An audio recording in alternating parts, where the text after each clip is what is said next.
লন্ডনে champions league সেমিফাইনালের প্রথম লেগে ১-০ গোলে জয় পাওয়ায় ফাইনাল খেলতে ঘরের মাঠে হার এড়ালেই চলত পিএসজির। সেই সমীকরণে না গিয়ে ২-১ গোলের জয় নিয়ে মাঠ ছাড়ে লা প্যারিসিয়ানরা। ফলে ২ লেগ মিলিয়ে ৩-১ গোলের জয়ে স্বপ্নের ফাইনাল নিশ্চিত করেছে পিএসজি।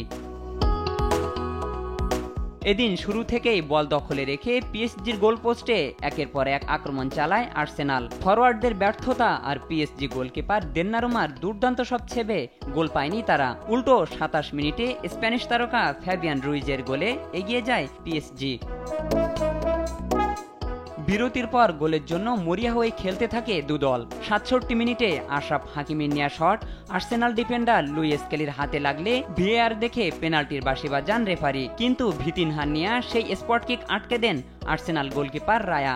সেই আক্ষেপে অবশ্য বেশিক্ষণ পড়তে হয়নি পিএসজিকে। ম্যাচের ৭২ মিনিটে অসাধারণ এক গোল করে আবারও দলকে এগিয়ে দেন আশরাফ হাকিমি।